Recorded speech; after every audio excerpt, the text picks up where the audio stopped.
नमस्कार दोस्तों, स्वागत है आपका हमारे YouTube चैनल जीके ट्रैकर पे। देखिए फ्रेंड, आज के वीडियो में हम बात करेंगे जो हमारी एक सीरीज़ है टॉप जीके एमसीक्यू सीरीज़। जैसे आप जानते हैं, इस सीरीज़ में हम जीके के प्रीवियस ईयर क्वेश्चंस को यहाँ पे कवर करते हैं।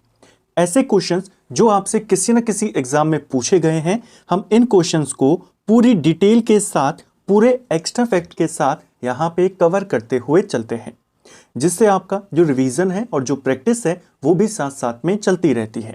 ये हमारी इस सीरीज की 259th वाली क्लास है, यानी 259वीं क्लास है। अगर आपने इससे पहले की क्लासेस को नहीं देखा है तो आप उनको प्लेलिस्ट से देख सकते हैं। इस सीरीज के ऊपर हमारी 6 मास्टर वीडियोस भी बनी हैं। हर मास्टर वीडियोस में आपको 500 क्वेश्चन देखने को मिलेंगे, यानी एक साथ 3000 क्वेश्चंस का रिवीजन भी आप अपना कर सकते हैं। तो चलिए दोस्तों, आज की वीडियो को शुरू करते हैं। आज का हमारा पहला सवाल है, शांति निकेतन की स्थापना किसने और कब करी थी? देखिए, आप सभी जानते हैं शांति निकेतन की स्थापना रविंद्रनाथ टैगोर ने करी थी। ये इन्होंने किस वर्ष करी, यहां पे ये आपको ध्यान में रखना था। रविंद्रनाथ टैगोर ने 1901 में शांति निकेतन की स्थापना करी थी। ऑप्शन बी सही आंसर हो जाएगा। ठीक है, अगला, निम्न में से कौन सा या कौन से कर्तव्य भारतीय संविधान द्वारा मौलिक कर्तव्यों के रूप में निर्धारित नहीं किया गया है? हमारे संविधान में भारतीयों के लिए मौलिक कर्तव्य डिसाइड किए गए हैं। इन मौलिक कर्तव्यों को 42वें संशोधन के द्वारा 1976 में हमारे संविधान के आर्टिकल 51 क में इनको जोड़ा गया था। शुरुआत में 10 मौलिक कर्तव्य थे, फिर 86वां संशोधन होता है 2002 में और 11वां मौलिक कर्तव्य जोड़ा जाता है। इन 11 मौलिक कर्तव्यों में कौन कौन से मौलिक कर्तव्य शामिल नहीं किए गए हैं, इन 4 में आपने बताना है। पहला है हमारा देश की रक्षा करना। क्या ये मौलिक कर्तव्यों में शामिल है? ये हमारे मौलिक कर्तव्यों का ही पार्ट है। हमारा एक मौलिक कर्तव्य है आर्टिकल 51A का ई वाला पार्ट है, जिसमें देश की संप्रभुता, एकता और अखंडता की रक्षा करना, उसे बनाए रखना हर नागरिक का कर्तव्य है। आयकर का भुगतान करना, क्या यह मौलिक कर्तव्य है? नहीं, यह कानूनी कर्तव्य है सभी का, यानी सभी का लीगल ऑब्लिगेशन है, सभी का कानूनी दायित्व है, लेकिन यह एक मौलिक कर्तव्य नहीं है। तो एक तो हमारा 2 हो गया जो मौलिक कर्तव्य नहीं है। चुनाव में मतदान करना, चुनाव में मतदान करना संवैधानिक अधिकार है, लेकिन यह भी मौलिक कर्तव्य हमारा नहीं है, यानी कि 3। सार्वजनिक संपत्ति की सुरक्षा करना, यह आपका सही है, यह मौलिक कर्तव्य की श्रेणी में आता है। 51A का जो आई वाला मौलिक कर्तव्य है हमारा, यह कहता है कि हमें सार्वजनिक संपत्ति जो है हमारे देश की, उसकी रक्षा करनी है और हिंसा का त्याग करना है। ठीक है, आपसे पूछा है इनमें से कौन मौलिक कर्तव्य नहीं है, तो 2 और 3, यानी ऑप्शन सी सही आंसर होगा। ठीक है, ऑस्ट्रेलिया में उष्णकटिबंधीय चक्रवातों को किस रूप में जाना जाता है? देखिए, ऑस्ट्रेलिया के अंदर जो उष्णकटिबंधीय तूफान आते हैं, उष्णकटिबंधीय चक्रवाती तूफान आते हैं, इनको कहा जाता है विली विलीज के नाम से। ऑप्शन ए सही आंसर होगा। देखिए, जो ये चक्रवात आते हैं इनको अलग अलग एरिया में अलग अलग नाम से जाना जाता है। जैसे विली विलीज नाम से ये जो चक्रवात आते हैं, ये ऑस्ट्रेलिया वाले इलाके में आते हैं। ठीक है, अगर हम अमेरिका में या अटलांटिक महासागर की बात करते हैं, वहां पर इन चक्रवातों को हरिकेन कहा जाता है, ध्यान रखेंगे।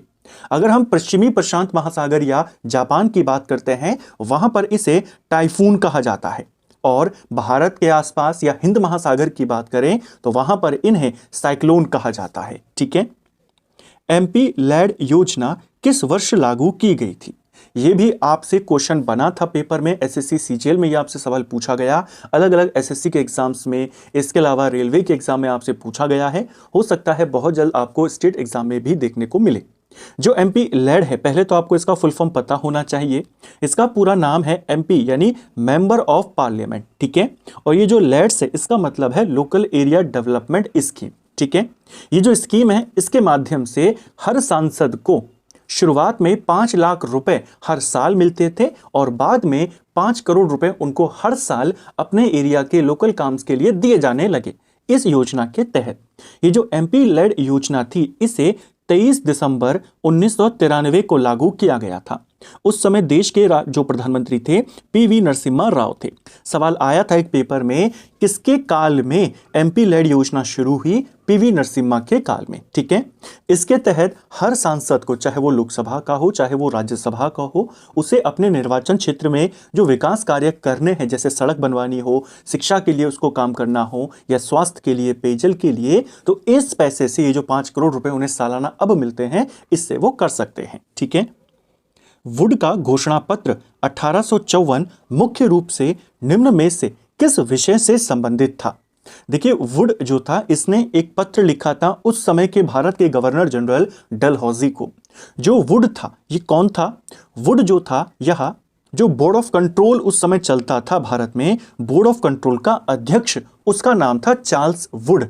चार्ल्स वुड ने भारत में शिक्षा व्यवस्था को लेकर के उसमें कैसे सुधारा जाए, उसमें कैसे कैसे परिवर्तन किए जाएं, उसको लेकर के एक पत्र या एक इंपॉर्टेंट डॉक्यूमेंट उसने डलहौजी को भेजा, जिसे वुड का घोषणा पत्र यानी वुड का डिक्लेरेशन या वुड डिस्पैच कहा जाता है। ठीक है, ये किससे संबंधित है? ये शिक्षा से संबंधित है। ऑप्शन यहां पे जो बी वाला होगा ये सही आंसर होगा।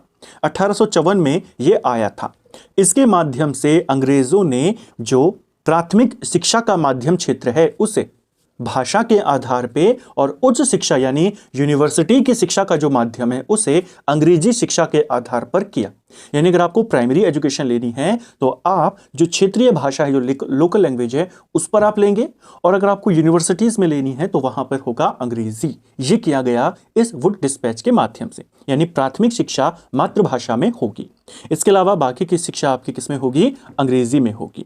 इसी के माध्यम से कलकत्ता, बम्बई, मद्रास प्रेसिडेंसी में विश्वविद्यालयों की स्थापना करी गई। ठीक है, भारत में शिक्षा को लेकर, शिक्षा नीति को लेकर के एक बहुत ही इंपॉर्टेंट डॉक्यूमेंट इसको माना जाता है। इसे भारत में आधुनिक शिक्षा प्रणाली का मैग्ना कार्टा यानी अधिकार पत्र भी कहते हैं, ध्यान रखेंगे। ठीक है, भारत में अंग्रेजी शिक्षा का मैग्ना कार्टा किसे कहते हैं? तो आप कहेंगे वुड डिस्पैच को। ठीक है, नाम में वुड है तो ये वनों से या लकड़ियों से संबंधित नहीं है, ये शिक्षा से संबंधित है। हमने पूरा कॉन्सेप्ट क्लियर किया कि चार्ल्स वुड जो बोर्ड ऑफ कंट्रोल का अध्यक्ष था उसके द्वारा ये डॉक्यूमेंट लाया गया था। ठीक है, ब्रिटिश संसद ने किस वर्ष भारतीय उच्च न्यायालय अधिनियम पेश किया था? तो ब्रिटिश संसद के द्वारा किस वर्ष भारतीय उच्च न्यायालय अधिनियम लाया गया? यह लाया गया था 1861 में। ऑप्शन डी सही आंसर होगा। इसी के माध्यम से 3 जो हाई कोर्ट्स थे उस समय वो बनाए गए अलग अलग प्रेसिडेंसी में, चाहे वो मद्रास हो, चाहे वो कलकत्ता हो, चाहे वो बॉम्बे हो। ठीक है, बाद में इसी के तहत 1866 में इलाहाबाद हाई कोर्ट को भी स्थापित किया गया था। ठीक है, स्टैंड अप इंडिया पहल का प्राथमिक उद्देश्य क्या है? कई सारी योजनाएं यहां पे चली हमारे देश में, इनके उद्देश्य, इनके बारे में क्या इंपॉर्टेंट फैक्ट्स हैं वो पूछे जाते हैं। ऐसे ही एक योजना थी स्टैंड अप योजना। स्टैंड अप योजना को शुरू किया गया था अप्रैल 2016 में। शुरुआत आपने ध्यान रखनी है 2016 में हुई थी। ज़्यादातर जो योजनाओं को 10 साल पूरे हुए, जैसे जिन योजनाओं को 10 साल 2024 में पूरे हुए उनके बारे में सवाल आए थे आपसे पिछले पेपर में। ऐसे ही जिन योजनाओं को 2015 में शुरू किया गया, 2025 में उनको 10 साल पूरे हुए, उनके सवाल आए। इसे 2026 में 10 साल होंगे, हो सकता है यहाँ से भी सवाल बन जाए। जो स्टैंड अप इंडिया है, बेसिकली यह योजना एससी और एसटी और महिला उद्यमियों के लिए बैंक ऋण की सुविधा प्रदान करने से संबंधित थी। यानी अनुसूचित जाति, जनजाति और जो महिला उद्यमी हैं उनको बैंक के द्वारा लोन यहाँ पे दिया जाएगा। 10 लाख से लेकर 1 करोड़ लोन तक की सुविधा उनके लिए इस योजना के माध्यम से करी गई। ठीक है, 2016 में इसे शुरू किया गया था। यह था स्टैंड अप इंडिया। ठीक है, भारत की जनगणना 2011 के अनुसार अन्य धर्म और अनुनय यानी अदर रिलीजन्स एंड परसुएशंस यानी ORP की जनसंख्या कितनी है? हमने जब जनसंख्या वाला टॉपिक कवर किया था, इंडियन ज्योग्राफी में भी देखा था, और एक वीडियो एक टॉपिक में भी हमने इसको कवर किया था। हमने उसमें देखा था हमारे देश में जो धर्म के आधार पर जनसंख्या का परसेंटेज है वहां से सवाल बन जाता है। हमारे देश में हिंदू जनसंख्या कितनी है? 79.8% है। मुस्लिम जनसंख्या कितनी है? 14.2% है। ईसाई जनसंख्या 2.3% है। सिख जनसंख्या 1.7% है। बौद्ध हमारे देश में 0.7% है और जैन 0.4% है। अगर आप इन सब का टोटल करेंगे ये लगभग आपका 99.1% आता है, ठीक है। यानी 0.9% अभी बचा हुआ है। इन 0.9 में से 0.2 लोगों ने धर्म नहीं बताया था 2011 में, और 0.7 लोग ऐसे थे जो अन्य धर्म के अनुयायी थे। आपसे यही वाला डेटा पूछा गया है। तो 121 करोड़ का 0.7% आपको पूछा गया था। लगभग 8 मिलियन के करीब ये आंकड़ा आपका बैठता है। यानी 79 लाख, जो 79 लाख लोग हैं, यह भारत में जो प्रमुख धर्म है उनको नहीं मानते। जो दूसरे धर्म हैं, जो प्रमुख धर्मों में नहीं आते, जैसे इनमें नहीं आते, उसमें ये आते थे, ठीक है। तो ये नंबर एग्जैक्ट आपसे पूछा गया था। मैंने आपको परसेंटेज भी बता दिया, सभी का परसेंटेज भी बताया, और कितने लोगों ने अपना धर्म नहीं बताया वो भी हमने यहां पे देखा, ठीक है। तो परसेंटेज में भी पूछेगा तो 0.7%, और नंबर में पूछेगा तो 79 लाख, ठीक है। अगला, निम्नलिखित करों को लागू करने के क्रम की पहचान करें। यहां पर अलग अलग प्रकार के टैक्स आपको दिए गए हैं, इन्हें कब कब लागू किया गया उसके अनुसार आपने लगाना है। सबसे पहला है यहां पे भूमि राजस्व। जो भूमि राजस्व कर है, इसे कब लागू किया गया था? बेसिकली लिया तो ये काफी समय से जाता था, लेकिन आधिकारिक तौर पर इसके लिए जो सबसे पहला प्रयास हुआ वो कार्नवालिस के द्वारा किया गया था, जमींदारी बंदोबस्त, जिसे हम परमानेंट सेटलमेंट के नाम से यानी स्थायी बंदोबस्त के नाम से जानते हैं। 1793 में उसने ये किया था, ठीक है। यानी ये कब से ऑफिशियल तौर पर लगने लगा? अंग्रेजों के माध्यम से 1793।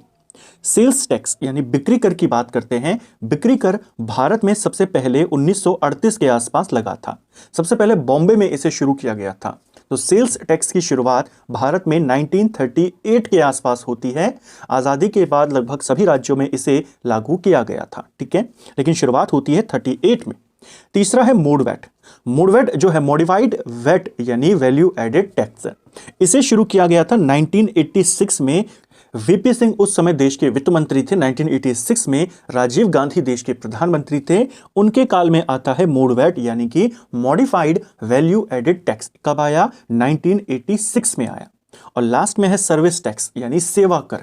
सेवा कर 1994 में लागू हुआ था। इसको भी हमने पूछा है, कई बार पूछा गया है एग्जाम में भी कि भारत में सर्विस टैक्स कब लगा? 1994 में, जब उस समय मनमोहन सिंह जो थे देश के वित्त मंत्री थे और पीवी नरसिम्हा राव देश के प्रधानमंत्री थे, ठीक है। यानी सबसे पहले लगा है भूमि राजस्व 1793 में यानी 1 आएगा। बिक्री कर 1938 यानी कि 2 आएगा। मोड वैट 1986 यानी 3, और सेवा कर 1994 यानी कि 4। 1 2 3 4 आपका सही आंसर होगा, ठीक है।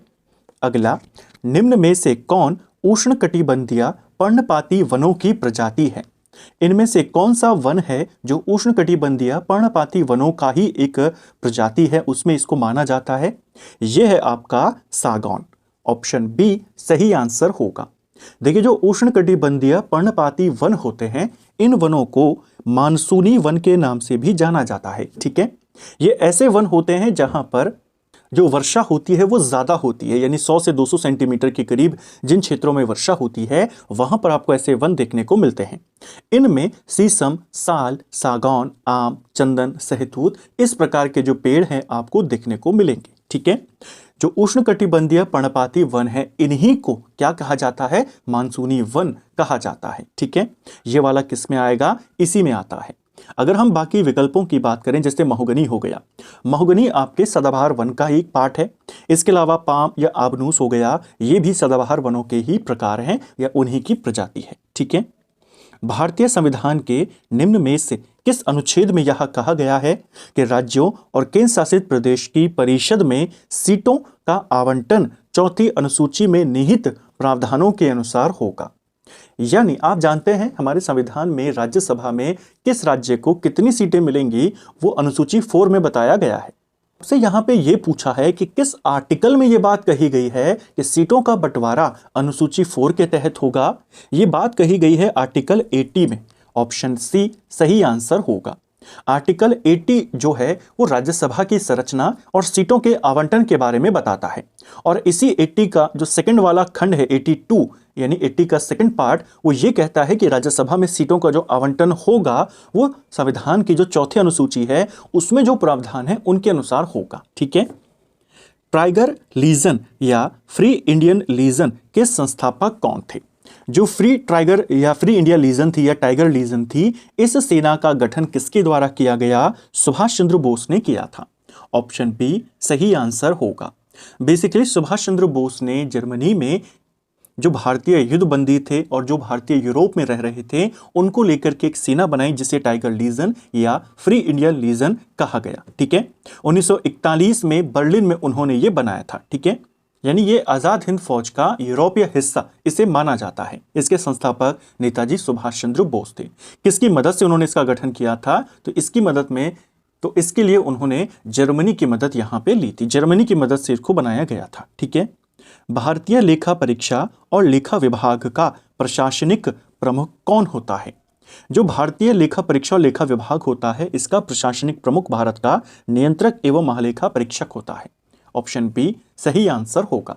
आर्टिकल 148 में इसके बारे में बताया गया है। इसकी जो आयु सीमा होती है यानी इसका जो कार्यकाल होता है वो 6 वर्ष या 65 वर्ष की आयु तक होता है। ठीक है, CAG ये भारत का सर्वोच्च लेखा परीक्षा एवं लेखा विभाग का अधिकारी होता है। ठीक है, जनजातीय जनसंख्या 2011 के आधार पर उस विकल्प की पहचान करें जो निम्नलिखित राज्यों को आरोही क्रम में व्यवस्थित करता है।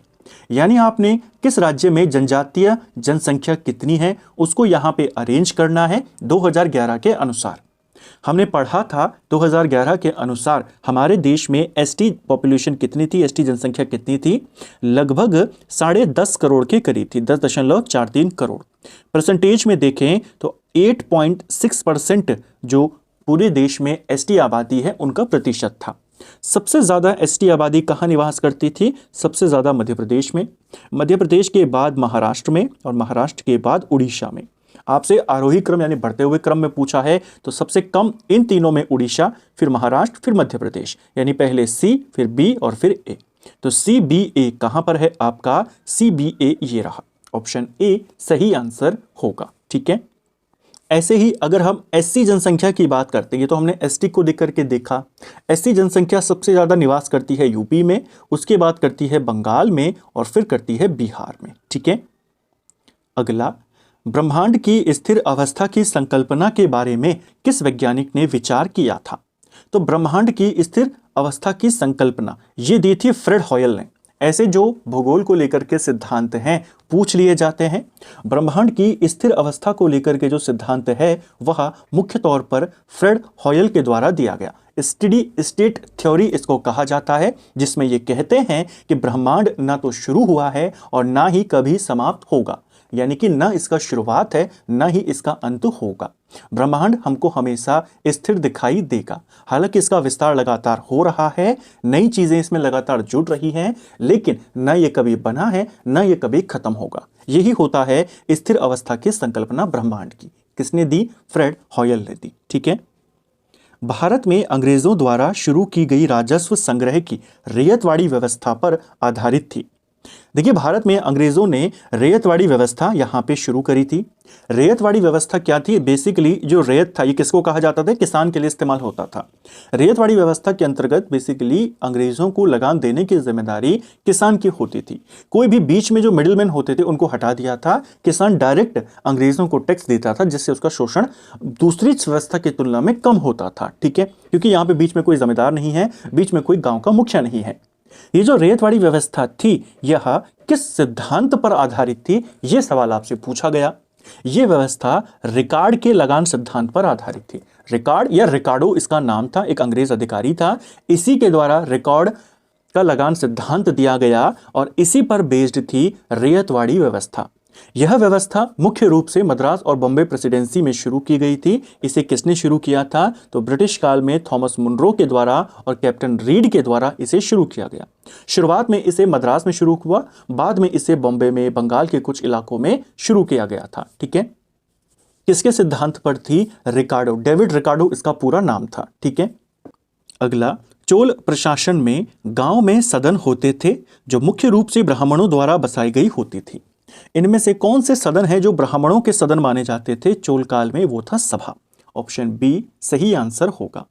चोल काल में ब्राह्मणों के द्वारा बसाई गई सभा को यहां पे या सदन को सभा या महासभा के नाम से जाना जाता था। ठीक है, जो ऐसी संस्था होती थी जिसमें गांव के सभी लोग भाग लेते थे, उसे उर कहते थे। ठीक है।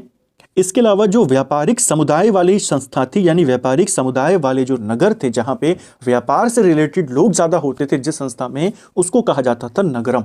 ये तीनों ध्यान रखने हैं। जिसमें ब्राह्मण हैं उसे सभा, जिसमें सभी लोग हैं उसे उर, जिसमें केवल व्यापारी हैं उसे नगरम। ठीक है। चोल काल को लेकर के भी हमने डिटेल वीडियो कवर किया हुआ है। दिल्ली सल्तनत और मध्यकालीन भारत के इतिहास को जब हमने देखा था उसमें हमने इसे कवर किया। निम्न में से कौन सी सुधारवादी संस्था वेदों को समस्त ज्ञान का स्रोत मानती थी?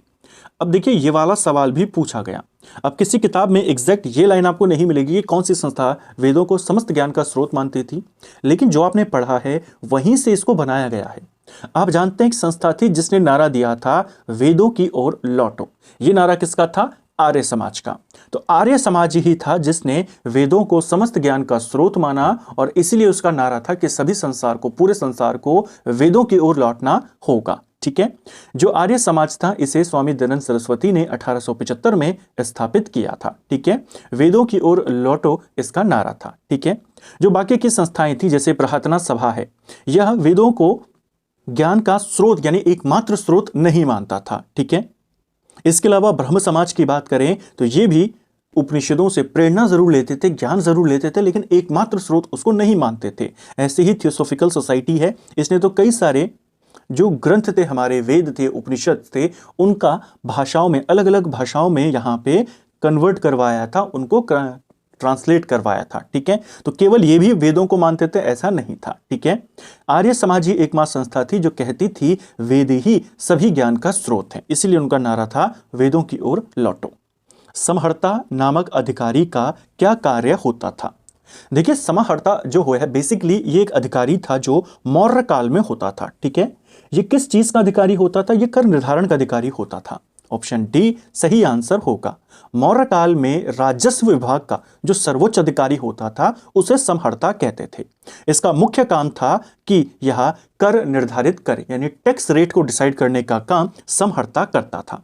इसी के अधीन कई सारे कर्मचारी होते थे जिसमें शुल्क अध्यक्ष हो गया, सूत्र अध्यक्ष हो गया, मुद्रा अध्यक्ष हो गया, ये सब कौन थे? इसी समहर्ता के अधीन।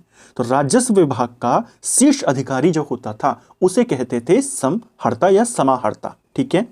टैक्स निर्धारण का काम, असेसमेंट ऑफ टैक्स करना कि टैक्स कितना होगा, कैसे होगा, वो ये काम करता था। ठीक है।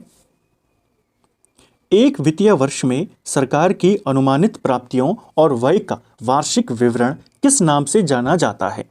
तो एक वर्ष के अंदर सरकार की अनुमानित प्राप्तियां यानी कितना उसको राजस्व मिलेगा और अनुमानित व्यय यानी कितना वो खर्च करेगी, इसी के वार्षिक विवरण को बजट कहते हैं। ऑप्शन यहाँ पे जो बी वाला है यह सही आंसर होगा। हमारे संविधान में बेसिकली बजट शब्द का इस्तेमाल नहीं किया गया है। हमारे संविधान में बजट के लिए आर्टिकल 112 में वार्षिक वित्तीय विवरण का इस्तेमाल किया गया है, यानी एक साल के दौरान होने वाली आय और होने वाले व्यय, उन्हीं के दस्तावेज को कहा जाता है बजट। ठीक है। हमारे संविधान में बजट के लिए क्या शब्द आया है? पूछा गया है वार्षिक वित्तीय विवरण। ठीक है। एनुअल फाइनेंशियल स्टेटमेंट इसको कहते हैं। आर्टिकल 112 में इसकी बात कही गई है। ठीक है। इसे भी ध्यान रखना है। तो फ्रेंड्स ये था हमारा आज का वीडियो जिसमें हमने जीके के 20 इंपॉर्टेंट सवालों को यहाँ पे देखा। हमने इन क्वेश्चंस को पूरी डिटेल के साथ, पूरे एक्स्ट्रा फैक्ट के साथ यहाँ पे कवर करने का प्रयास किया। उम्मीद करता हूँ आपको आज का वीडियो पसंद आया होगा। अगर आपको ये वीडियो पसंद आई है तो वीडियो को लाइक करें, चैनल पर नए हैं चैनल को सब्सक्राइब करें, अपने दोस्तों के साथ शेयर करें। वीडियो आपको कैसा लगा कमेंट बॉक्स में हमें ज़रूर बताएं। Thank you friends.